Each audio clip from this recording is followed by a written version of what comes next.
right, let's prepare ourselves. If you put your hand over your eyes, I open my eyes to receive the spiritual truth today. And now your ears. I open my ear to hear the spiritual truth today. Now if you just put your hand over your heart and extend out your arms, I open my heart to receive the spiritual truth today. Today's spiritual truth is that we are designed to be happy. We are designed to be happy. We're not designed to be sad or to suffer or to wander around the world thinking that we're not enough and that we should be more than what we are. We're designed to be happy. Now, that might sound familiar because I used this spiritual principle last week as well to anchor this talk. And I don't usually repeat myself, but I'm kind of on a mission. I'm kind of on a mission now to make sure that as we go into the holidays, we're going into it with a deeper sense of happiness that what we're going to see portrayed at us during the holiday season by Madison Avenue. Isn't that right?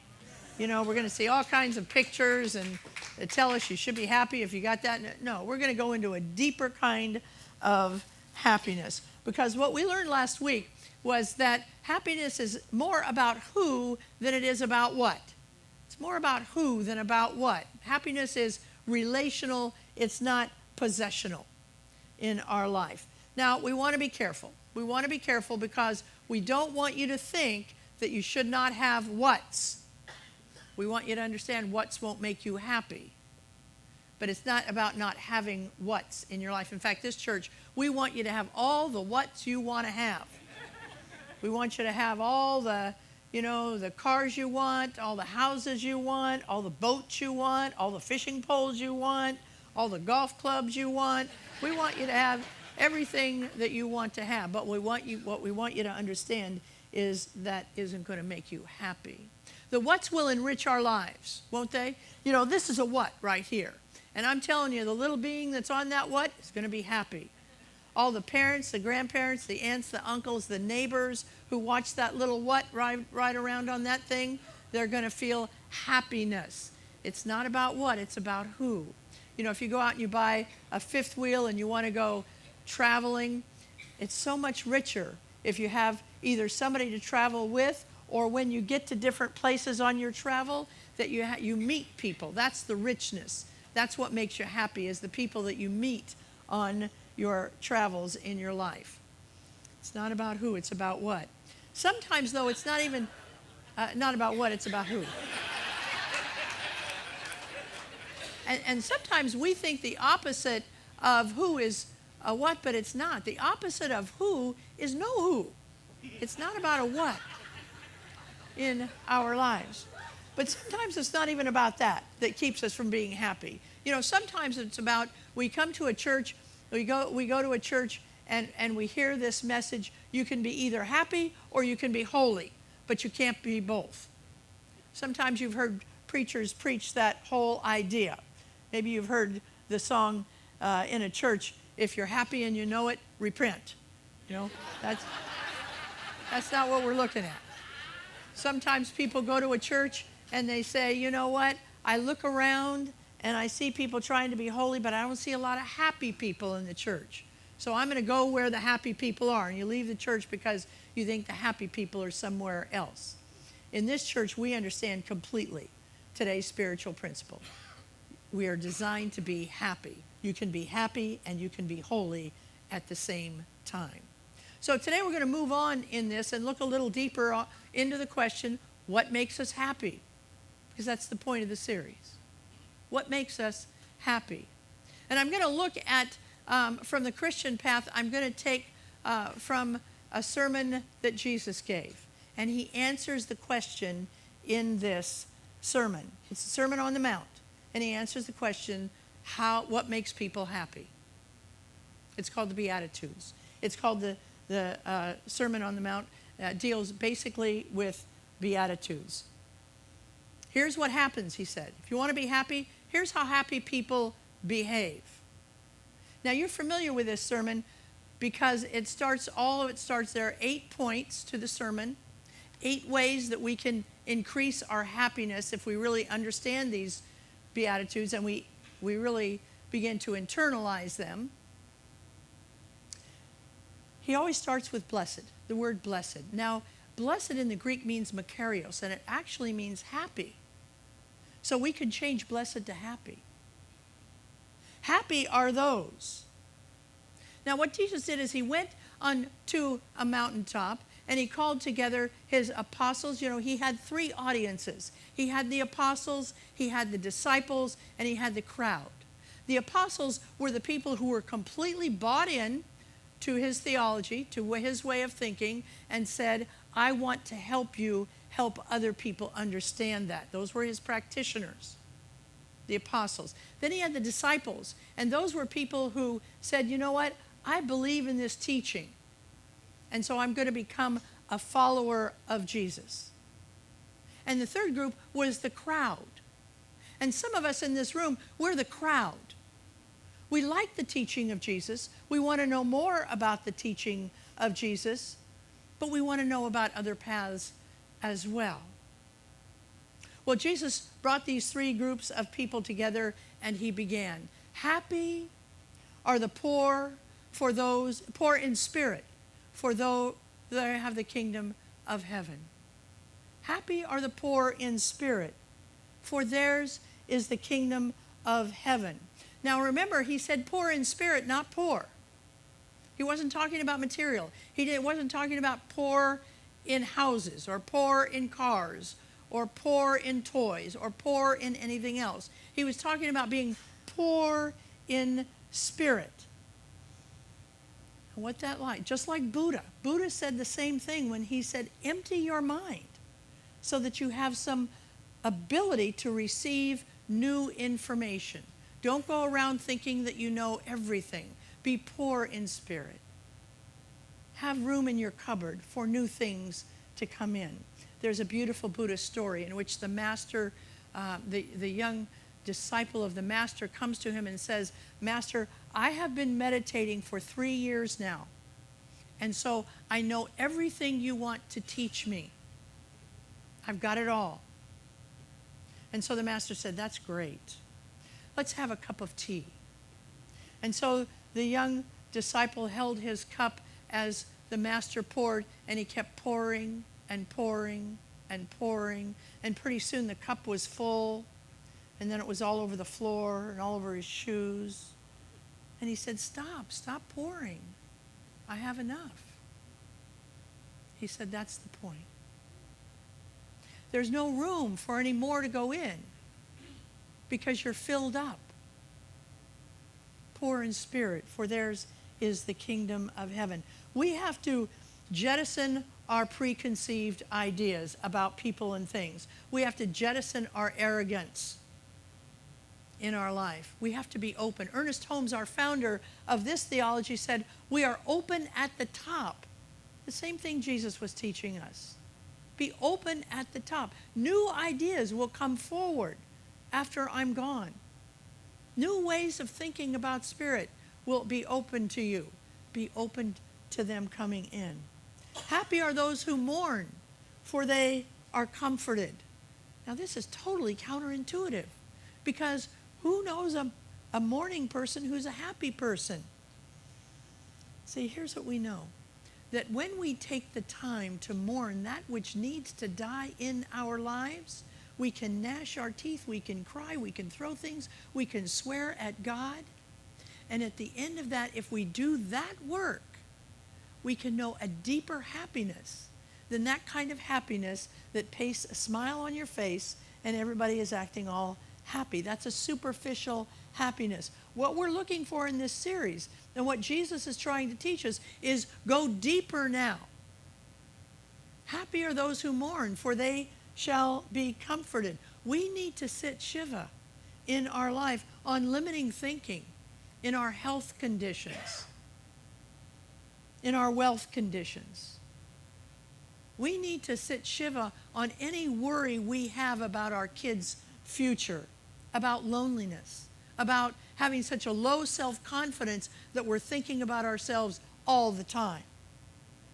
We need to mourn that and make sure it's buried and gone in our life. Happy are the meek, for they shall inherit the earth. Now, in religious science, we know that the earth refers to outer in any of the scriptures that we hear. Whether it's the New Testament or the Torah, or whether it's the Bhagavad Gita or the Quran, whenever we hear the word earth, we know it's talking about our outward conditions in life. Happy are the meek, for they will inherit positive outward conditions, good outward conditions in our life. Now remember, this word meek was written 2,000 years ago, and it doesn't mean the same thing that we often associate it with it today. Language changes. You know, the word sweet used to imply something nice that tasted good.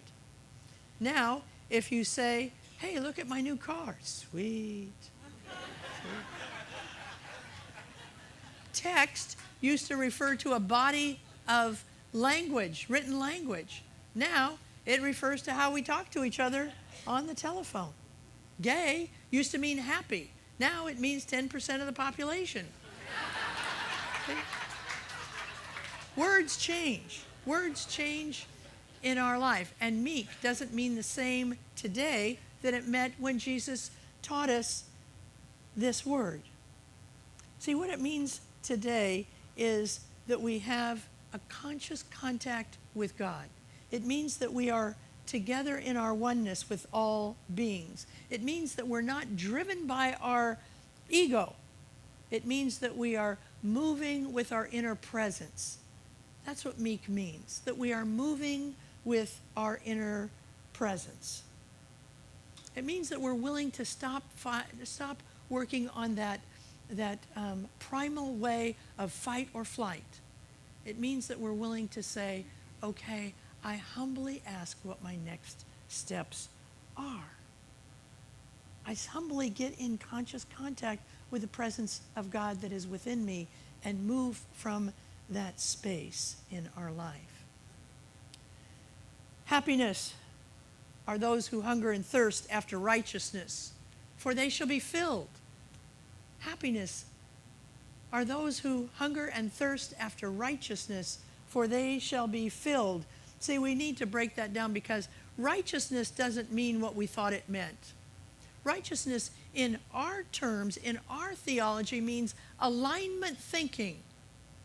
When we are righteous, we are aligned with spiritual principles. It has nothing to do with morality. We can let go of that notion that when we were children, that we thought that righteousness meant a superly moral person. First of all, we don't talk about morals in this church because that's your decision. No religion should teach you morals. You know that internally. Your moral compass is inside of you. It's not inside of me. It's not inside of any clergy of any kind. Hunger and thirst after after righteousness. Hunger and thirst after right thinking, after alignment. The Buddha would call it right thinking. Of being in connection with that presence of God that is within you. See, plenty of people who are hungering and thirsting after righteousness are sinners.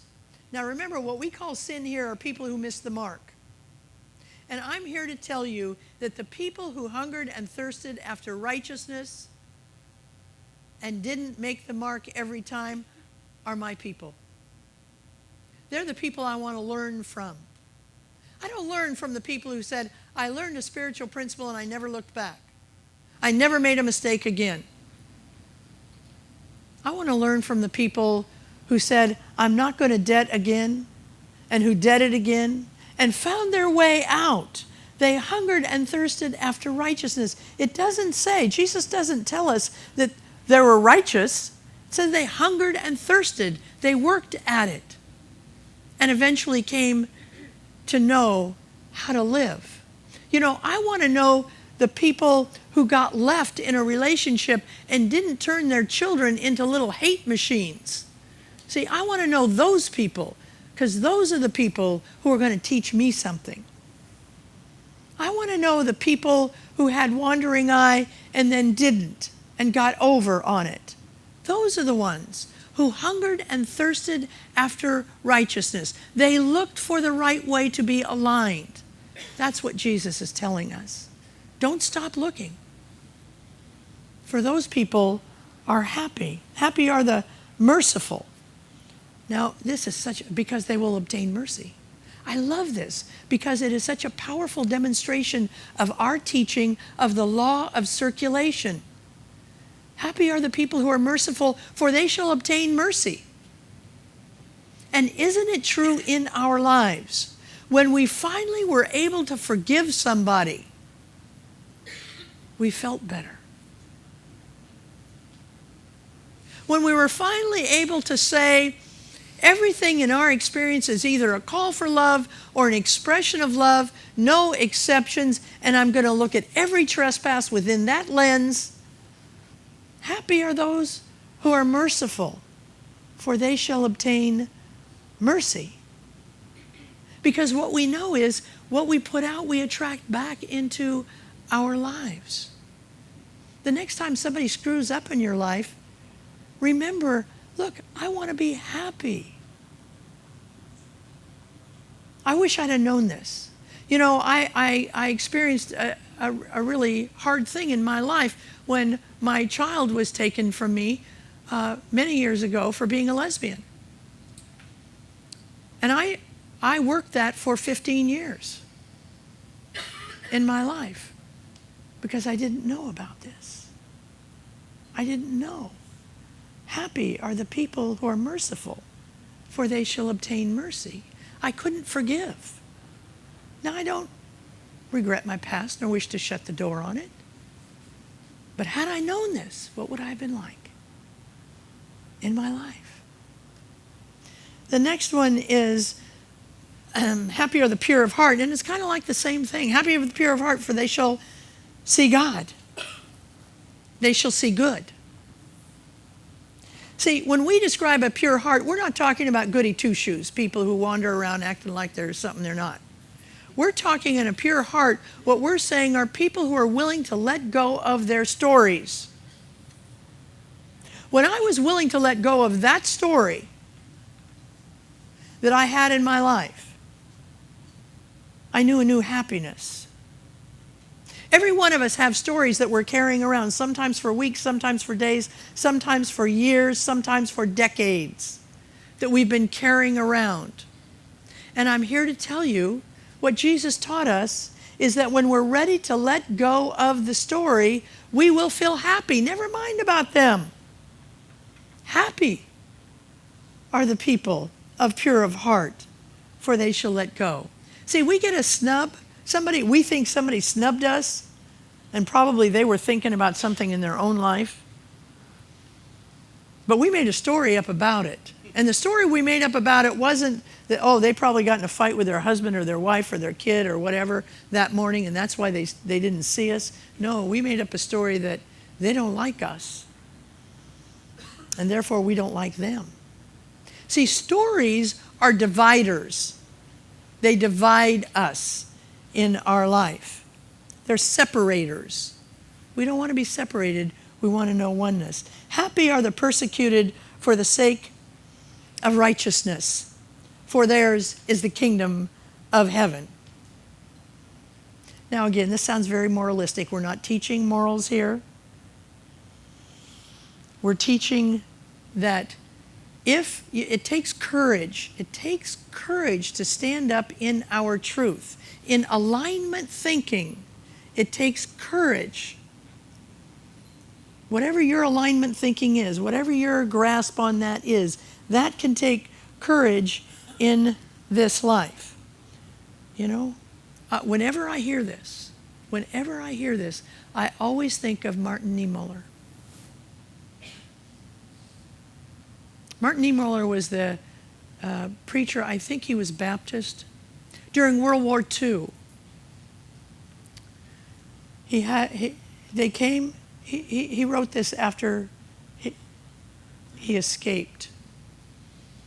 They came for the Jews, and I wasn't a Jew, and I didn't stand up. They came for the Catholics, and I wasn't a Catholic, and I didn't stand up. They came for the communists, and I wasn't a communist, and I didn't stand up.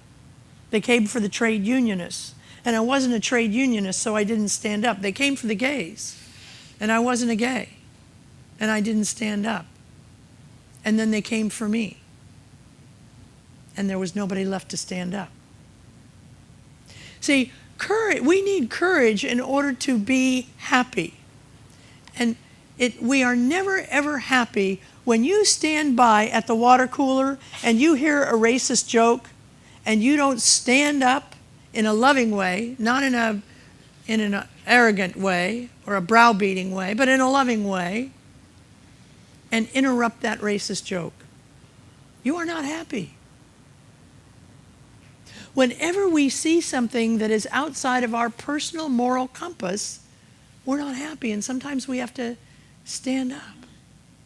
I was recently asked to speak to at a rally for people who are trying to get $15 an hour at City Hall. They're not trying to get it at City Hall, but the rally is at City Hall. And they're trying to get minimum wage raised to $15 an hour.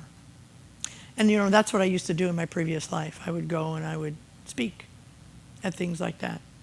And I would rail against people. I had a lot of enemies. And I honed those speeches. They were good speeches. You'd have had some enemies too by the time you heard me. So I wasn't going to go because I came to religious science and I realized, oh, wait a minute. There is no other. I don't have any enemies. I better stay home. And then I realized something. In order to be able to hunger and thirst after righteousness, in order to be able to be happy, to be persecuted for the sake of heaven, I have to go. I have to go and speak my truth. I don't have any enemies, and I will not make anybody an enemy. But that doesn't mean that I don't stand up for what my moral compass says is important. When I realized that, I had already said no when I began to work on this sermon, and I read this, happy are the persecuted for the sake of righteousness. I said, you better get your butt down there. Because it's important that we begin to walk the talk that Jesus has taught us if we want to be happy. Last one is, happy are the peacemakers, for they shall be called children of God. You are a chip off the old block. You are a child of God. That is absolutely who you are. And as such, you are a natural-born peacemaker. I don't care what your past has been. We got people in here who spent a lot of time in prison. We got people in here who are having problems in their family life right now and have done a little warring. And I'm here to tell every single one of us, no matter what our past, no matter what our present, we are peacemakers. We have that ability within us simply because the presence of God is who we are. You and I know that there is no war on the planet that is peaceful. There's no war in a family that is peaceful. Our work is to become peacemakers. And we can do that if we lead. If we lead with compassion. If we lead with love. If we lead with the presence of God that is within us. Now, this week, I'm teaching Prosperity Plus 2. And this week, in the teaching, Mary Morrissey told a story. And it really hit me with a story because, you know, it's nice for me to come out and stand in my little black outfit and say, oh, become a peacemaker. You know, I don't know, whatever's going on in your life, just say peace. Blah, blah, blah. That's not helpful to me, and so I'm assuming it's not a whole lot helpful to you. But so let me tell you what she did. She and her husband were going through a really hard time. And so they went to therapy. And the therapist said this. The therapist said, here's what I want you to do. I want you to, whatever happens for the next 30 days, after 30 days you can do whatever you want, but the next 30 days, I want you not to react to any incident between the two of you. No reaction. You can have the feeling, you can have the upset inside of you, but do not react for 3 days. And then after 3 days, you can go ahead and react. So she said, not long after, and the therapist said, can you make that commitment? And they both said, yeah, they would. And she made sure they meant it, that you would make this commitment. And so after about 3 weeks later, her husband came home and had said, I lost my job. And she kind of thought, well, he didn't do a good job, that's why he lost. So she started the emotion, it's his fault, he should have kept the job, whatever it needed, he should have kept the job, blah, blah, blah. And she started, but she kept it inside. That was day 1. Day 2, they sat down and they said, okay, what good could come from me losing this job? And they said, well, you could get a better job. You could get a job that paid more money. You could get a job that was closer to home. You could get a job you liked better. Those are things that could come out of it. And every day, from the minute he lost his job, first day 1, he's out pounding the pavement. Day 2, he's out pounding the pavement. Day 3, he comes home at about 3 o'clock in the afternoon. Now, 5 o'clock is when he came home and told her he lost the job, so she only had 2 more hours to let him have it. He comes home and he says, guess what? I found a job closer to home so I can ride my bike, which I love to do. I found a job, this job pays more money. I like doing the work in this job better than I like doing the work in the job I just had. See, what happens is when we can become peacemakers, that's not just people who are peaceful. Those are peacemakers. Happy are the peacemakers. I think it's a beautiful way to attempt to become a peacemaker is to delay the reaction for 3 days. Doesn't mean you're going to stuff it forever. But see if it doesn't change some. See, the universe, once we set an intention, the universe will work to support us. That's what Jesus was trying to tell us. If we want to be happy, we have to become reconcilers, not dividers. If we will take these 8 simple steps into our heart. Now, I know some of you have Bibles you don't want us to know, but you do anyway. Some don't. So if you don't have a Bible, go to Google. Google the Beatitudes. Google the Beatitudes. Write them down. Take a look at how you might be able to use them in your own life. And see if you can't become a happier person. Fulfill the promise of Jesus. Let's take this message into prayer. Knowing there's only one power, it's the power of love. And it flows through me all the time. And it flows through me in a way that I can be happy because that's my natural state. That's what I was designed for, is happiness. Doesn't mean things aren't going to come my way. It just means that I'm going to stay in happiness. When it's time for me to mourn, I'll mourn, and I will be comforted. And then I will know a happiness that's richer and deeper than I knew before. I give thanks for this. I release this word into the law, and together we say, and so it is.